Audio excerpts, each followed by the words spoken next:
Hello, this is DrSayus, and welcome to my continuation of The Legend of Zelda Breath of the Wild review. So far, I have played just over halfway through the game, and I've discovered a lot more about it. I can confidently talk more about it in detail. One thing right off the bat is I found out there's over 120 shrines for you to explore through, each with their own intricate puzzles. For each one you complete, you get an orb of courage, which you can exchange for either a heart or a stamina vessel. I found myself exchanging all these orbs for stamina vessels because I was sick of how quickly Link was getting tired out. Seriously, he had the energy of an old granny at the start of the game, and now I have him with the energy of Usain Bolt, and I don't see any reason to stop adding to the stamina meter. The game really opens up when you get your paraglider. Before that, the game was just okay. I was getting used to all the scenery, and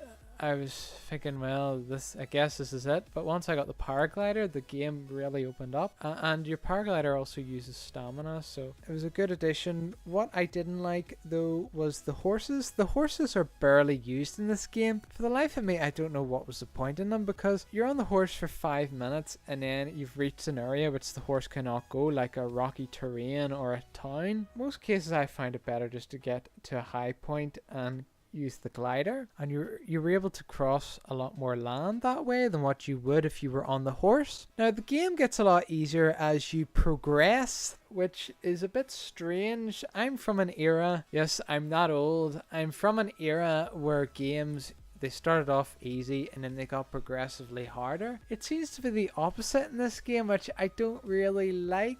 I suppose the game is still challenging. Once you get powerful weapons, it's easy to do things like kill animals in one shot. You don't have to worry about where you hit them, basically, and you're able to defeat enemies which seemed impossible before pretty easily. I'll go into more detail about the cooking. When you kill animals, you can cook them with herbs and plants to create special dishes. You can also mix monster parts with insect parts to create elixirs. Now, I didn't really see the point in this too much because I didn't have many heart containers anyway, so I didn't need to cook anything. You need to use the elixirs once or twice in the game, but for the most part they're not really needed. For the first 4 shrines in the game, you unlock things like remote bombs, you unlock the ability to freeze water into a large ice cube, you can control metal objects, and you can also stop time. And when you hit an object that when time is stopped, it'll use the kinetic energy from the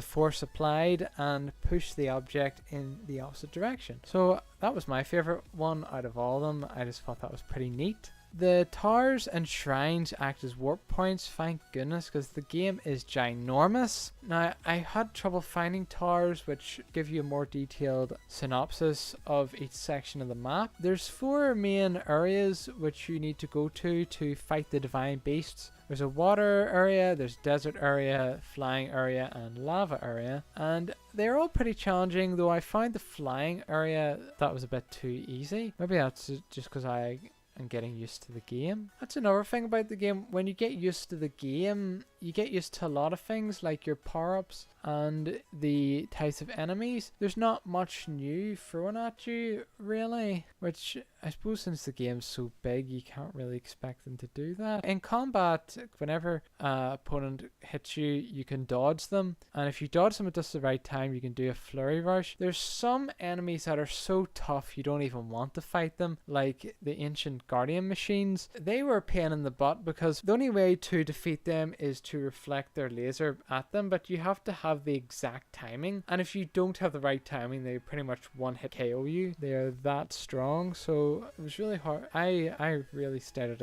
out of their way when I could. One thing I really didn't like about the game is the cumbersome inventory. Instead of doing the logical idea of actually putting the inventory on the gamepad, you have to pause the game and then you have to keep tapping right or left until you get to a specific section, like your melee weapons or your bow and arrow. It could have been handled a lot more smoothly, and it actually took me out of the game a bit. I mean, that was the reason the Wii U was created, to get rid of those clunky menu systems, but well, I suppose it's at the end of its life anyway. I can't comment on the Switch version. You could say the highlights of the game, the most important cutscenes, have voice acting. Outside of cutscenes, when you're talking to people, they don't have voices, which is a bit jarring. There's a bit too much dialogue for my tastes, even for a Zelda game. In fact, you could say the game isn't really like a Zelda game.